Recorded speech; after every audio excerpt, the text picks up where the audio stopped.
दिन है, बहुत अच्छा दिन है और thank you so much Kanak ma'am मुझे गौतम बुद्ध के बारे में काफ़ी कुछ पता था बट ये अपॉर्च्युनिटी अगर मुझे मिली कि मैं उनके बारे में कुछ बताऊँ, तो मुझे इसके बारे में थोड़ा-सा पढ़ने के लिए, जानने के लिए और मिला तो मेरा ज्ञान और भी बढ़ा इसके बारे में, उनके बारे में नॉलेज और बढ़ा।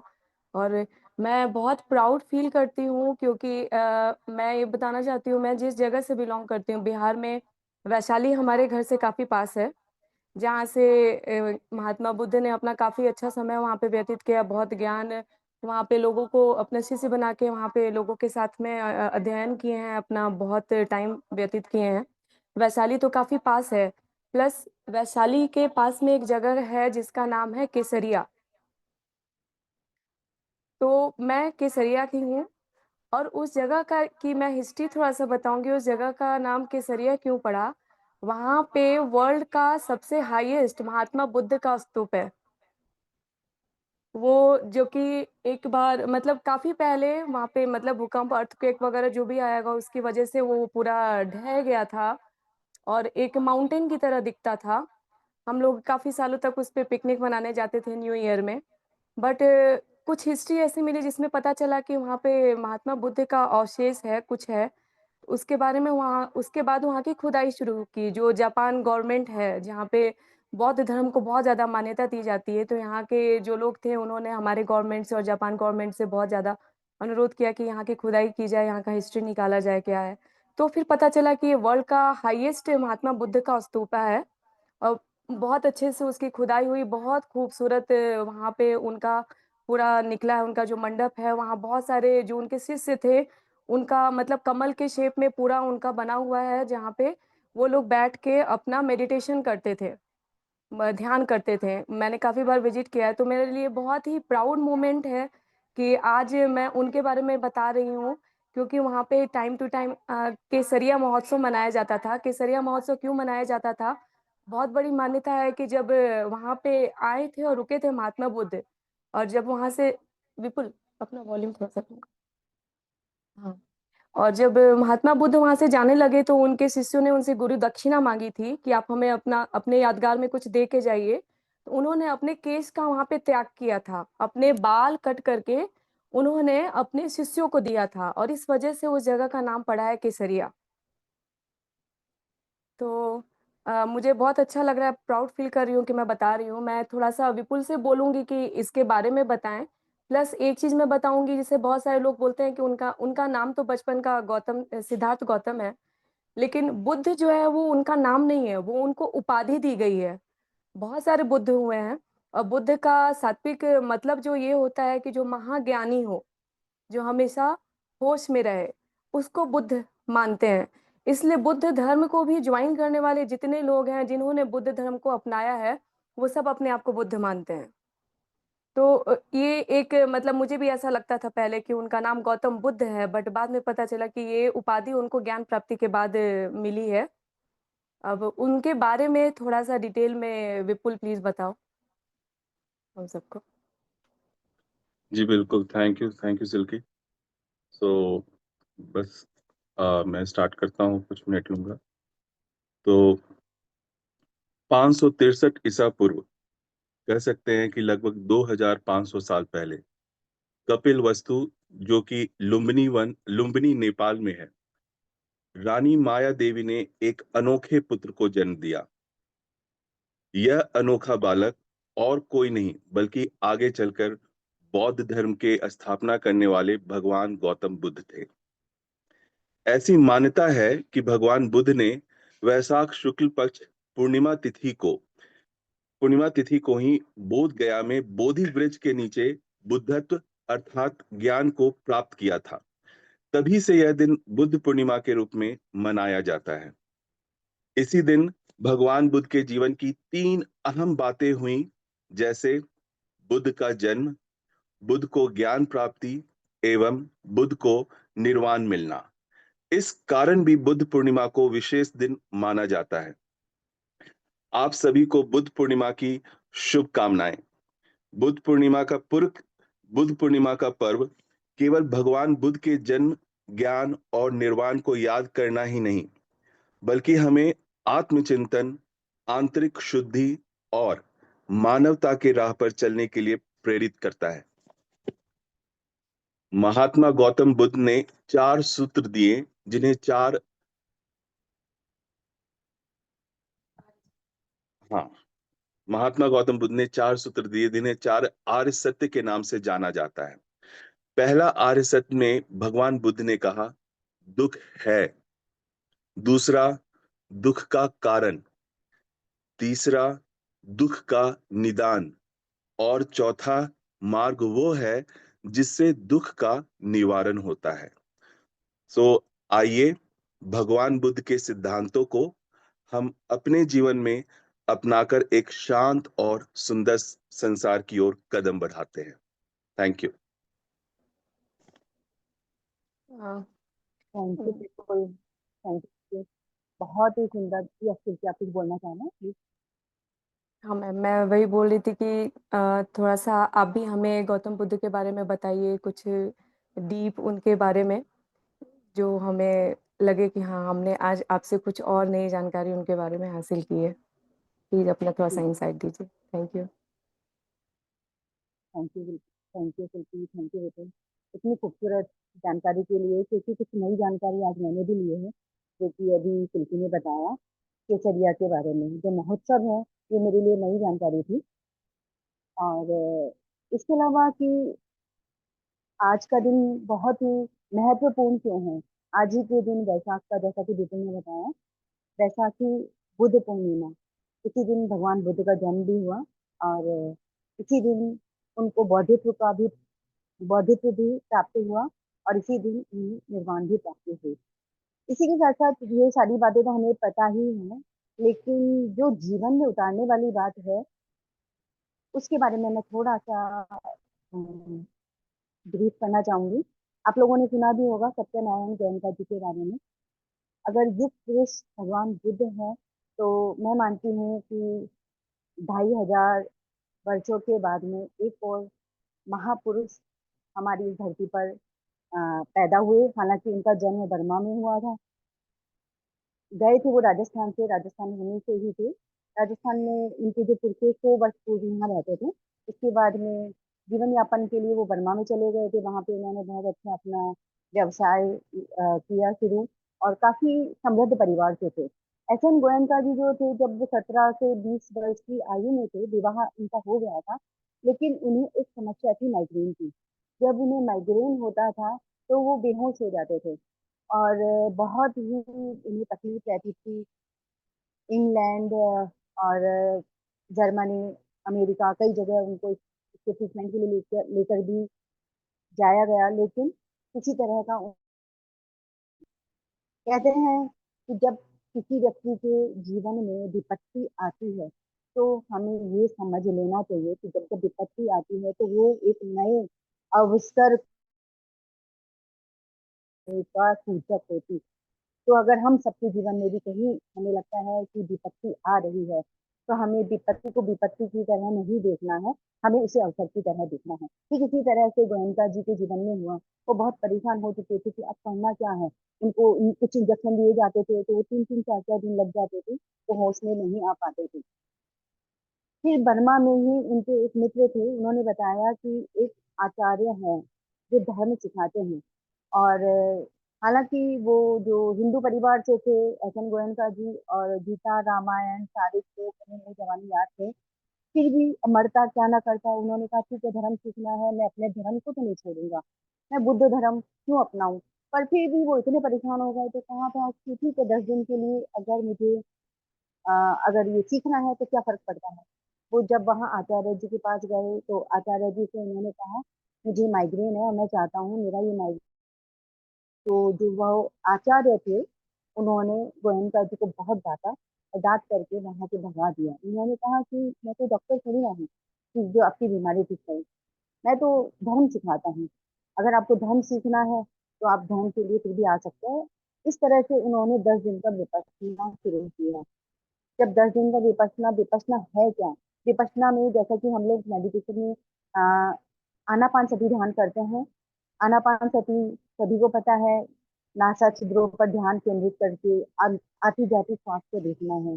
इसकी आगे का जो स्टेप है वो है अपने शरीर के भीतर ही होने वाली संवेदनाओं को देखना।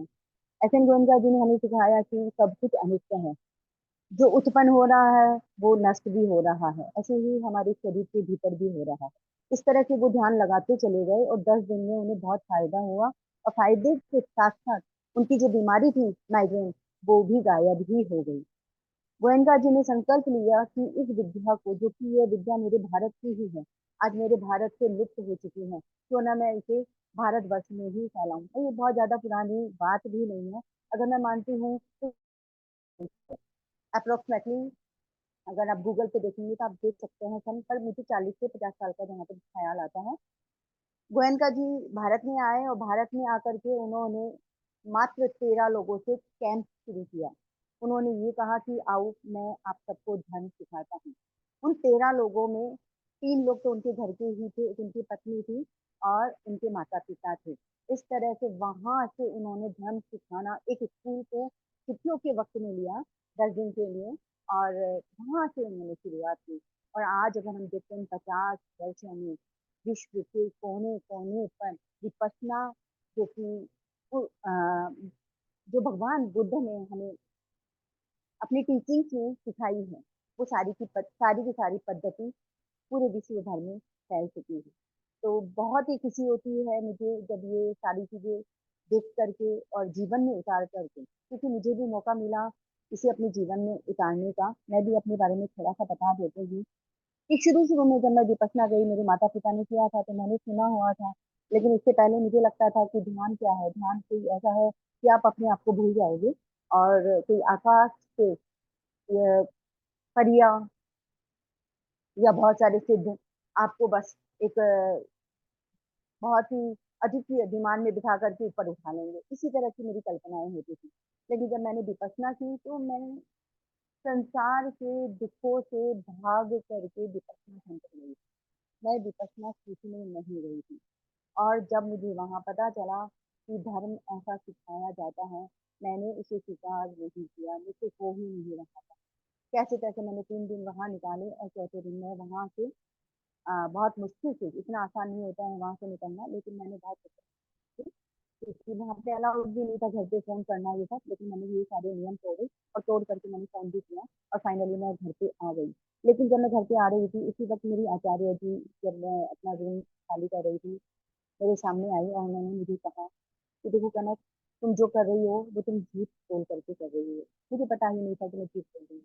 उन्होंने एक बात और मुझे बोली कि जीवन का डट करके मुकाबला करना। आवाज क्लियर नहीं आ रही है मेरी? क्लियर है? मैम अभी आई, बीच-बीच में ना थोड़ा कम हो रहा है, मैं अभी ये महसूस कर रहा अच्छा, था, मुझे लगा कि मेरे साइड प्रॉब्लम है। हाँ, अभी क्लियर है? बिल्कुल, बिल्कुल, अभी एकदम ठीक है। परफेक्ट। तो वो बात जो उनकी आँखों में मैंने देखी, उन्होंने जो मुझे कहा, कनक जीवन में कुछ भी घटता है, उसका डट करके मुकाबला करना है, भागना नहीं है। तुम जो कर रही हो, वो भाग रही हो। उस वक़्त तो मैं चली आई घर पे, लेकिन उनकी जो आवाज़ थी मेरे कानों में गूँजती थी और मुझे लगा कि क्या मैं इतना भी नहीं कर पाई? और फिर मैंने अपने आप से संकल्प लिया कि जो मैंने इन 4 दिनों में सीखा है, उसका मैं अभ्यास करूँगी। मैं रोज़ाना अभ्यास करने लगी और मैंने एक-एक चीज़ को क्लियर करके देखा। क्लियरिटी कहाँ से आती है? बाहर से नहीं आती है, आपके भीतर से ही आती है। मैं अपने भीतर उतरने लगी और एक-एक चीज़ को कि मैं क्यों गई थी, मुझे समझ में आया कि मैं धर्म तो सीखने नहीं गई थी। मैं सिर्फ़ और सिर्फ़ मेरे जो अपने थे, उनको सबक सिखाने गई थी। मुझे भागना था। मैं घर से भी भाग रही थी और मैं विपश्यना से भी भागी। फिर जब मैंने अभ्यास किया, धर्म को अपने जीवन में उतारा, फिर मैं दोबारा गई। मैंने खुद से ही संकल्प लिया कि अब मैं फिर से जाऊँगी 10 दिन के लिए और मैं फिर से 10 दिन के लिए गई वहाँ पर और मैंने बहुत मन लगा करके पूरा विपश्यना किया। फिर दोबारा मैं संकल्प लेकर के आई कि अब से विपश्यना, जब मैं फोर्टिस एस्कॉट हॉस्पिटल में जॉब भी करती थी और भी मैं कई सारे सेंटर्स, एमबीए इंस्टीट्यूशंस जो है वहाँ भी मेरा जॉब था और रिसर्च भी चल रहा था। लेकिन इन सब के बावजूद मैंने कमिट किया हुआ था अपने आप से कि मुझे संकल्प लेना है, मुझे ध्यान सीखना है, मुझे ध्यान करना है, मुझे ध्यान को अपने जीवन में उतारना है, ये जीवन शैली है। और फिर मैंने एक उपाय किया कि मैं अब जाऊं कैसे, क्योंकि जॉब को छोड़ना बहुत आसान नहीं था। मैंने जैसे जैसे संकल्प, जब आप संकल्प करते हो तो प्रकृति आपका साथ देती है। वीकेंड चुना, मैं फ्राइडे इवनिंग हर शुक्रवार शाम को जाती थी, और शुक्र शनि रविवार वहां, और मंडे सुबह 10 बजे से पहले पहले वहां से निकल लेती थी। और ये मेरे लिए एक अपॉर्चुनिटी थी, अवसर था कि जो लोग 10 दिन का विपश्यना करते हैं उन्हें पार्ट टाइम भी ज्वाइन करने दिया जाता है। इसके अलावा ये हर किसी को पता नहीं था, लेकिन ये बात मुझ तक आ गई थी और मैंने उस अवसर का पूरा पूरा फायदा भी उठाया। और मैंने फिर एक और संकल्प लिया कि विपश्यना को मेरे को इतना जीवन में जीवन पद्धति की तरह बनाना है। उस सेंटर में, जब जयपुर गलता में है ये सेंटर, में जाती थी तो मैं ये सोचती थी कि ये मेरा मायका है, क्योंकि मुझे पता है हर स्त्री को अपना मायका सबसे ज्यादा प्रिय होता है। तो मुझे इस स्थान को सबसे प्रिय स्थान बनाना था मेरे जीवन में। तो इससे मैं यही समझती थी कि ये मेरा मायका है। और जब वहां पे एस एन गोयनका जी की ऑडियो चलती थी, तो मैं एक कल्पना वहां तक आपका साथ देती है जहां आपको सार्थकता में ले जाए, बस वहीं तक। तो मैंने सार्थकता में उसे उतारना शुरू किया। और मैं ये सोचती थी, क्योंकि मैं अपने पिता को बहुत मिस करती थी, तो मैंने अपने पिता के स्वरूप को एस एन गोयनका जी के रूप में देखा। और मुझे ऐसा महसूस होने लगा कि जब एस एन गोयनका जी वीडियो चलती है और मैं ध्यान कर रही हूँ, तो वो मेरे पिता ही हैं। और जब एस एन गोयनका जी संबोधित करते थे सभी को कि मेरे धर्म पुत्रों, मेरे धर्म पुत्रियों, तो मुझे ऐसा लगता था कि जैसे मेरे पिता मुझे पुकार रहे हैं। और ये सोचते सोचते मैं धर्म की गहराइयों में उतरने लगी और विपश्यना को जीवन पद्धति में अपनाने लगी। तो ये मेरे लिए, मेरे जीवन में अगर मैंने कुछ प्राप्त किया है, वैसे तो बहुत कुछ प्राप्त किया है, लेकिन सबसे अद्भुत मेरे जीवन में ये धर्म है। और फिर इसी तरह से मैं आगे चलती गई और भी बहुत सारी चीजें सीखी, जैसा कि योग, प्राणायाम, कल्पनाएं, ये सब चीजें होती थी। तो कल्पनाओं में मुझे अभी ही हाल ही में, जैसे 2-3 साल पहले ही फिर से रियलाइज हुआ कि ठीक है, मैं आप सबको बिठा करके गहरी से गहरी कल्पनाओं में ले जा सकती हूँ, और ये बहुत आसान भी है मेरे लिए भी और आप लोगों के लिए भी। लेकिन क्या मैं ये आप लोगों के साथ न्याय कर रही हूँ? क्योंकि मैं अब साक्षी भाव में आ चुकी थी कि जो मुझे करना है, तो वो आप लोगों के लिए नहीं, वो खुद के लिए करना है। तो वहीं से फिर किसी ने मुझे, वहीं पे एक और मेरी मुलाकात हुई, अगर आप लोग भी जानते होंगे, सुभाष पत्री जी सर। हालांकि उनसे मैं नहीं मिली, लेकिन उन्होंने एक बहुत बड़ी टीम खड़ी कर ली थी। तो उन्हीं लोगों में से मैं बहुत सारे लोगों को जानती हूँ, उनसे मैं मिली। और अब तो खैर उनका वैकुंठवास हो चुका है। तब मुझे ज्ञान हुआ, किसी ने मुझे बताया कि देखो, अगर आपको सर्वश्रेष्ठ ज्ञान फैलाना है, तो आनापान सती ध्यान सबसे सर्वश्रेष्ठ ध्यान है।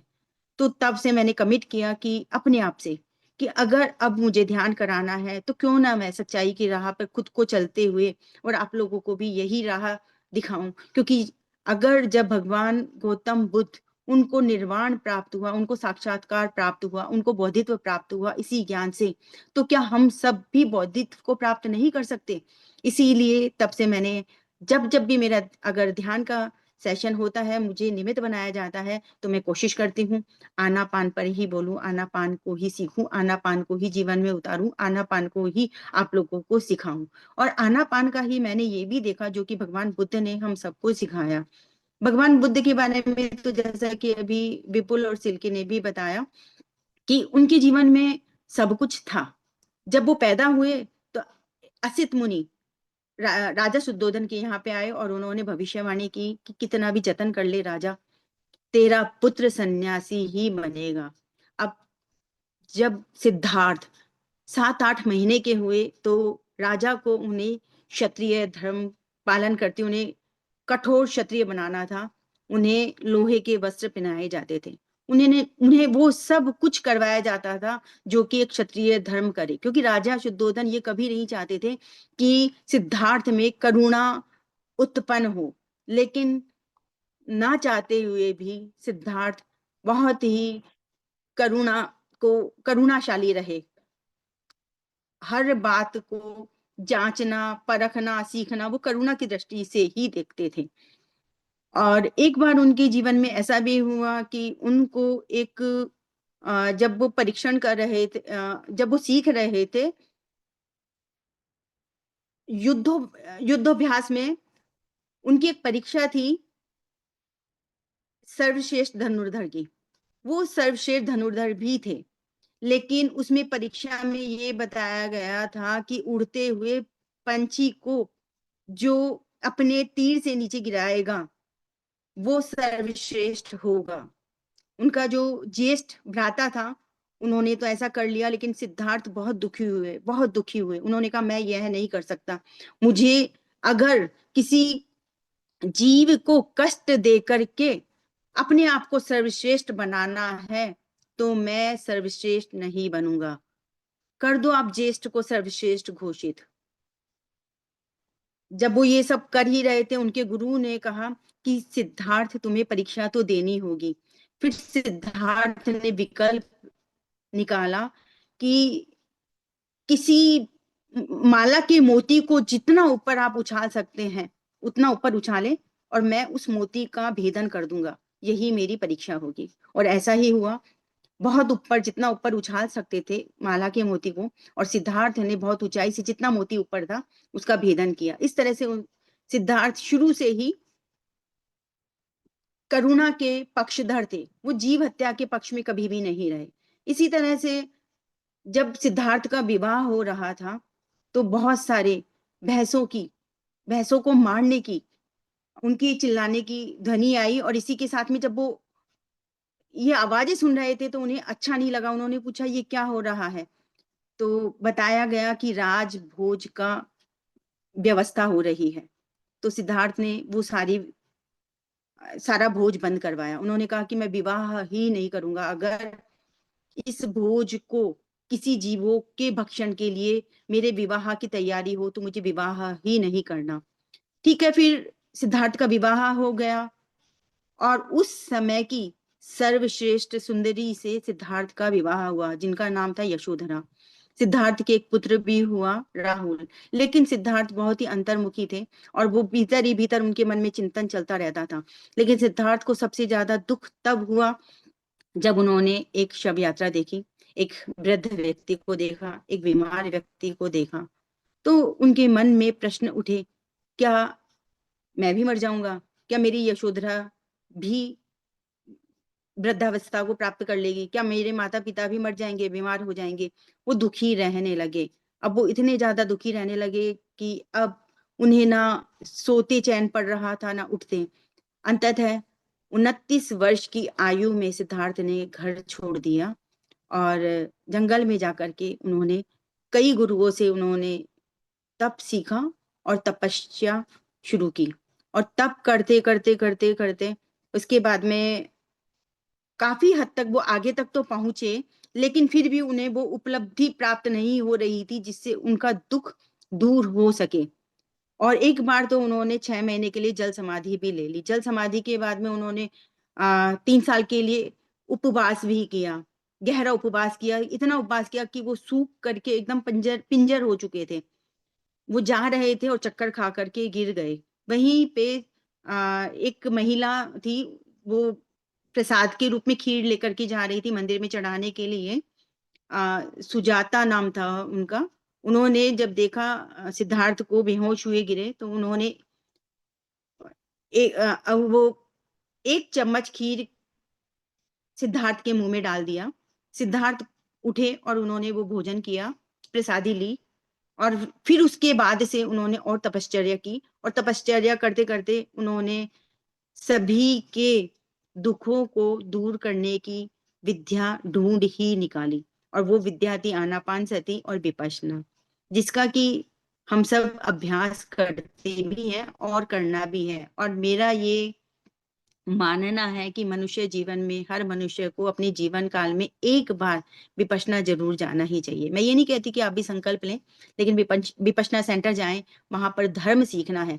सिद्धार्थ ने हमें ये भी सिखाया, और यही सिद्धार्थ आगे जाकर के जब ये बुद्धत्व को प्राप्त हुए तो इन्हें, जैसा कि अभी सिल्की ने बताया, उपाधि, बुद्ध उनका नाम नहीं था, बुद्ध उनकी उपाधि थी।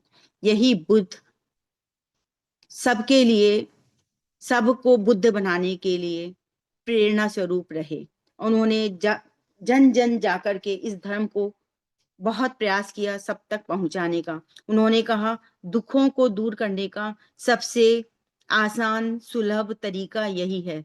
इस पद्धति के द्वारा कोई गृहस्थी को छोड़ने की आवश्यकता नहीं है, जंगल जाने की जरूरत नहीं है। आप जहां हैं वहीं से इसका अभ्यास कर सकते हैं और सुख को प्राप्त कर सकते हैं। मेरे मन में एक ख्याल हमेशा आता है कि जो हम संसार के पीछे भाग रहे हैं, तो सिद्धार्थ तो उस समय के सबसे ज्यादा सुखी व्यक्ति थे। उनके पास साम्राज्य था, सर्वश्रेष्ठ, सर्वसंपन्न, सुंदरी पत्नी थी, फिर भी उन्हें सुख नहीं हुआ। पुत्र भी था, फिर भी उन्हें सुख नहीं हुआ। फिर भी उन्हें ये सब चीजें छोड़ करके आखिर साधना करनी पड़ी। और इसका उनको एक जवाब ढूंढना था कि सुख कैसे प्राप्त हो, आनंद कैसे प्राप्त हो। लेकिन दुर्भाग्यवश यह विद्या हमारे भारत से धीरे धीरे विलुप्त होती चली गई और धीरे धीरे यह बुद्ध का ज्ञान संप्रदाय में परिवर्तित होता चला गया। एस.एन. गोयनका जी ने देखा आज के 50 साल पहले कि भारत से तो यह विद्या बिल्कुल ही विलुप्त हो चुकी थी। बर्मा में, चाइना में और भी कई इसी तरह की जो कंट्रीज है, वहां पर यह विद्या हूबहू वैसी की वैसी रखी थी। उन्होंने इसका बहुत अध्ययन भी किया और उसके बाद में कई सारी जो भगवान बुद्ध ने हमें टीचिंग्स दी, उसको एज ए टीज विपश्यना केंद्र में सिखाया भी जाता है। तो आज हम उसी विद्या का अभ्यास करेंगे। सब लोग बिल्कुल सीधे बैठेंगे और भी किसी को अगर कुछ बोलना है इसके लिए तो आप बोल सकते हैं। कोई प्रश्न हो?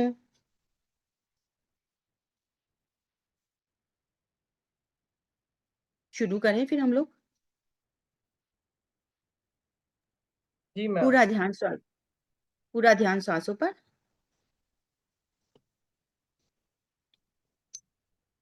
आज का यह दिवस बहुत ही महत्वपूर्ण है, क्योंकि यह दिवस सामान्य दिवस नहीं है।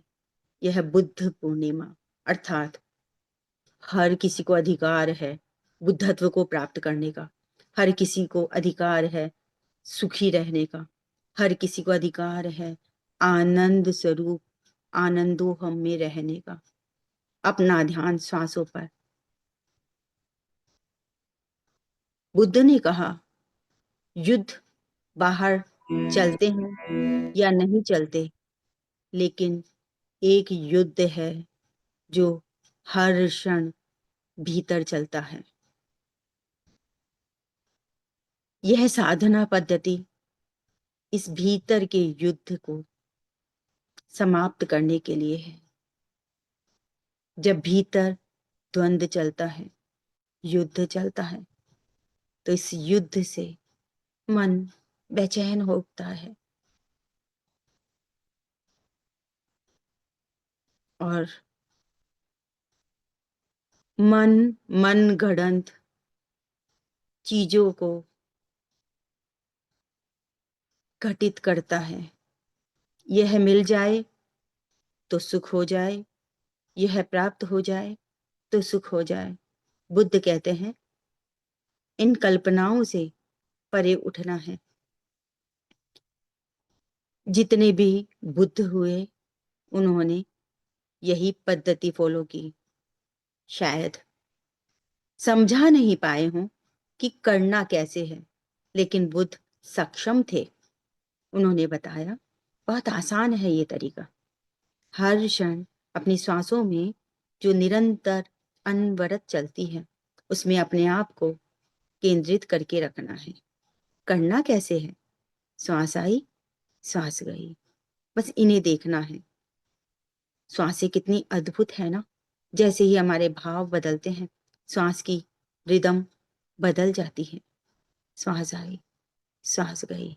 अगर मैं आपसे कहूं अभी क्रोध करके देखें, पूरा ध्यान श्वास पर। उस घटना को याद करें कि जब आप वो घटना याद करते हैं, अनायास आपके भीतर क्रोध आ जाता है। आज प्रयास करें, प्रयोग में लाएं इस विद्या को और पूरा ध्यान श्वासों पर। श्वास आई, श्वास गई। नासा छिद्रों के भीतर श्वास के स्पर्श को महसूस करें। साथ ही साथ उस घटना को भी याद करें जो घटना आपको क्रोधित बनाती है। पर ख्याल रखें, ध्यान श्वासों पर, श्वास के स्पर्श पर। इसका अभ्यास करना होगा। इसका फायदा जब भी मिलता है जब हम अभ्यास करते हैं। इस स्पर्श को अपने भीतर उतारें।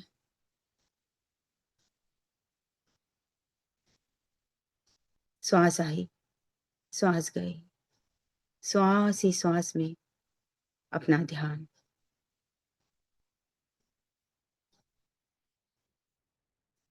श्वास के स्पर्श को महसूस करते जाएं लगातार। श्वास भीतर आई, श्वास के स्पर्श को महसूस करें। श्वास भीतर से बाहर गई तो ऊपर वाले होंठ पर इसके स्पर्श को महसूस करें। श्वास के भीतर जो संवेदना महसूस होती है उसे गहराई के तल पर देखें।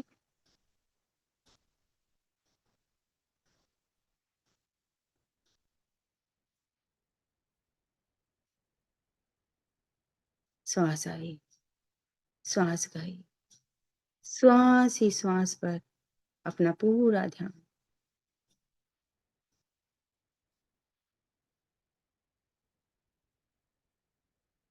चाहे कुछ भी हो जाए, मुझे अपना ध्यान इन श्वासों पे ही रखना है। इन श्वासों की सच्चाई को देखते जाना है। आज का ये बहुत ही शुभ अवसर है, वैशाख सुदी बुद्ध पूर्णिमा। हमें अवसर मिला है बुद्धत्व को जानने का, बुद्धत्व को जीने का। यही तो जीवन की पद्धति है। भगवान बुद्ध कहते हैं कुदरत का कानून है। धर्म किसे कहते हैं? अगर किसी ने क्रोध किया तो उसे बहुत खराब लगेगा, वो बहुत अशांत हो जाएगा। इसमें जो भी क्रोध करेगा वो अशांत होगा। उसमें धर्म या संप्रदाय क्या करेगा? अगर हिंदू है, हिंदू ने क्रोध किया तो उसे दंड मिलेगा अशांति स्वरूप। सिख, ईसाई, मुस्लिम ने क्रोध किया, उसे भी दंड मिलेगा अशांति स्वरूप। तो धर्म यही है। धर्म अर्थात जिसे हम धारण करते हैं। मनचाही हुई तो भी श्वासों पे ध्यान, मन की चाही नहीं हुई तो भी श्वासों पे ध्यान। ऐसा करते करते अपने भीतर समता को डेवलप करना है। जैसे जैसे हम अपने भीतर समता उत्पन्न करते जाएंगे, शील समाधि हमारे भीतर स्वतः ही उतरने लगेंगे। मन को शांति मिलने लगेगी। बहुत ही पुण्यों से ये विद्या मिलती है। जब जीवन में यूं समझे सत्कर्म उत्पन्न हो जाए तो यह विद्या जीवन में उत्पन्न होती है। माध्यम कोई भी हो सकता है, लेकिन है तो आपकी पुण्य ही ना। पूरा ध्यान श्वासों पे, अनवरत चलती हुई सांसें। श्वास आई तो आई, श्वास गई तो गई। इनको हम काम में कैसे ले सकते हैं? यूं मानो आपकी कोई बहुत ही अर्जेंट महत्वपूर्ण मीटिंग है और आप कहीं जा रहे हैं और ट्रैफिक में फंस गए, तो उस समय करना क्या है?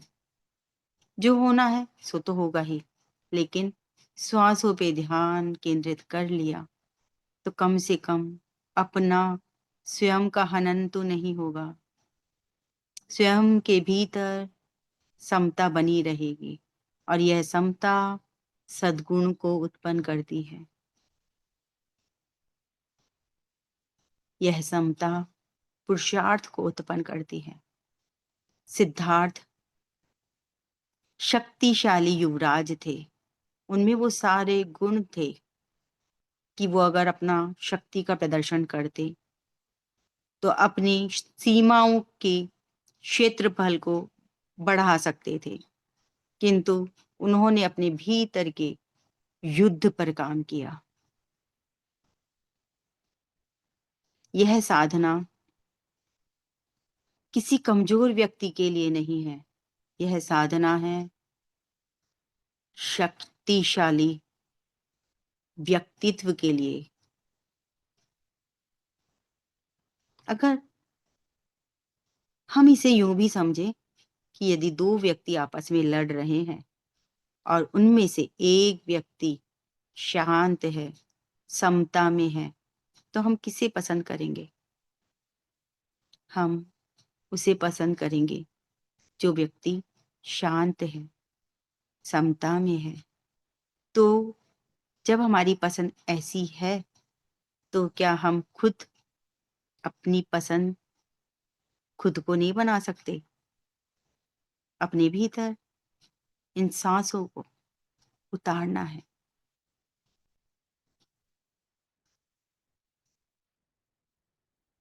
अपने भीतर की कल्पनाओं से अपने आप को हटा करके यथार्थ में जीना है। बुद्ध कहते हैं यथाभूत।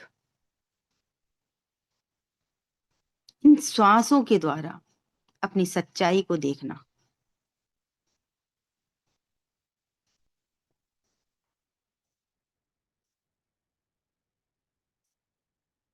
इस श्वासें ही तो है जन्म से लेकर के मृत्यु तक साथ रहती है। लोग आते हैं, चले जाते हैं। बचपन आया, युवावस्था आई, फिर वृद्धावस्था। कितने लोग साथ रहते हैं, पर ये श्वासें ही तो है जो देखती है बचपन को, जो देखती है यौवन को, जो देखती है वृद्धावस्था को।